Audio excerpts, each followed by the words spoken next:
I am outraged about this, but I wonder what Laura Ingraham thinks, because Laura has paid for her own satellite time just to weigh in on this story. Laura, weigh in.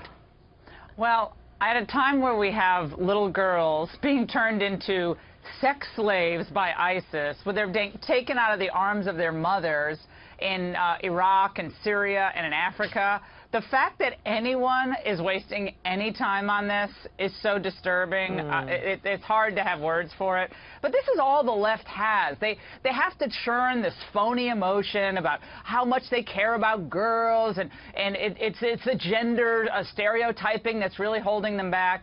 I think most people just, they just want a government that works. They want a culture they can be proud of. All of this is just a side issue and a sideshow. All right. Let's talk about one of the main issues, and that's who's going to be the next president of the United States. It was back and forth yesterday on the campaign trail on both sides. Donald Trump, some of the things he said, he's afraid the November election is going to be rigged.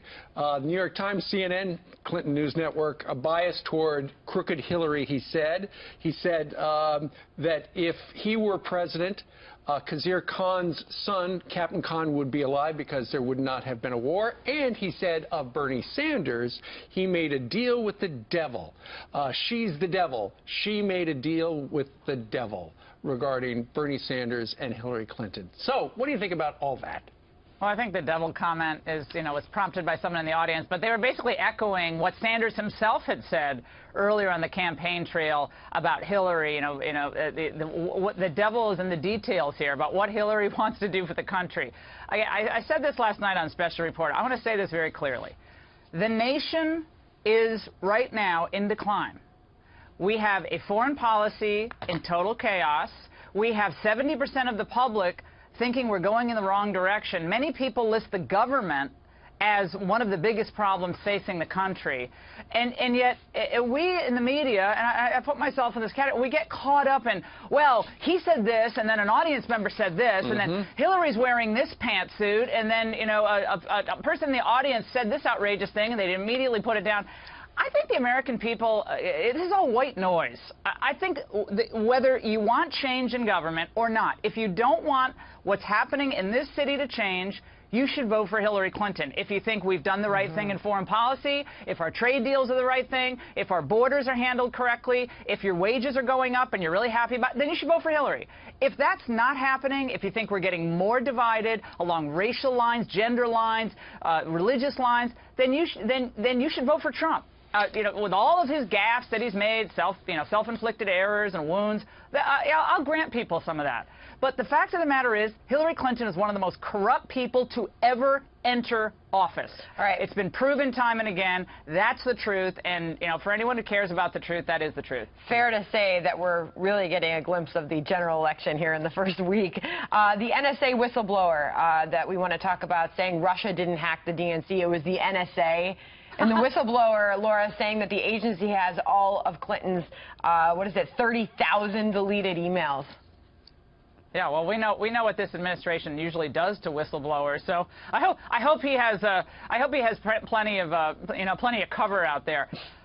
Does any of this surprise anyone watching this? I mean, our government can listen to any cell phone conversation right now that they want to.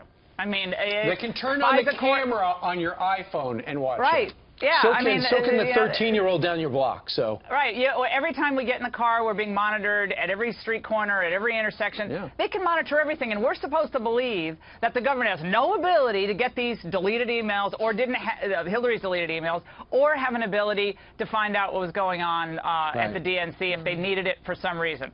None of this surprises me. Laura, we don't know. This is a whistleblower that came out and says they are capable of doing. The NSA is all ticked off because Hillary Clinton was so slipshod with the way she handled classified emails. We'll see where it comes out.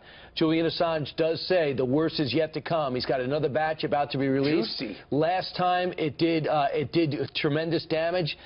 Debbie Wasserman Schultz gets fired. People question, but Bernie Sanders decides not to stand up and fight.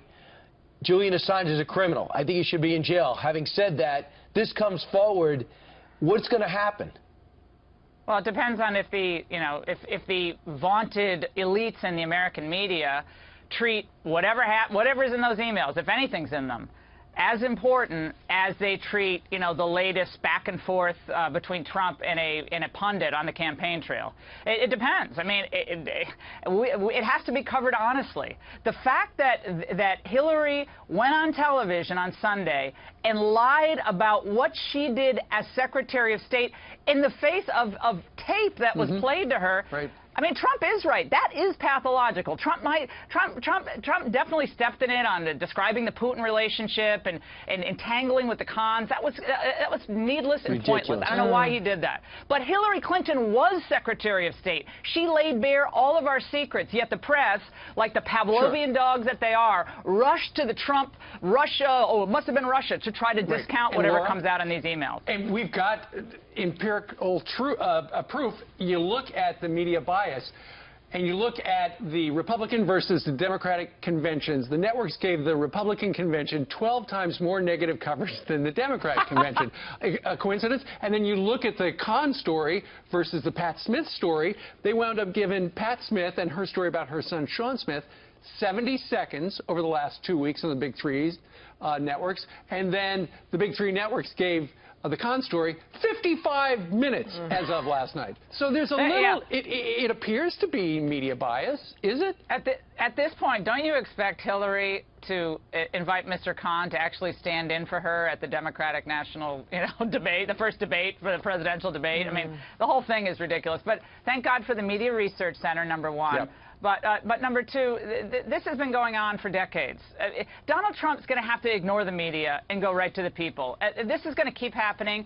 They will continue to demonize him. They're going to deflect, demean, distract, and demonize. The 4 Ds that the Democrats are masterful at conducting this election. He's going to have to, put on the blinders and move forward and talk directly to the American people. He's going to have to ignore it. If he gets caught up in this maelstrom of the media bias, I don't think it gets him much. I really don't. I think he should go right to the people and point out the corruption in D.C. and how he's going to fix it. And Laura, they said, I think it was Glenn Grunwald, Edward Snowden's mentor, who said, Greenwald, I should say, in Slate, that Donald Trump has 100% of the media against him. They don't want to get him elected, and he is a liberal guy. And by the way, Laura, before you go, you did a great job. Your speech at the RNC was a terrific speech. Thank you so much. You were great. Thank you. Thank you very much.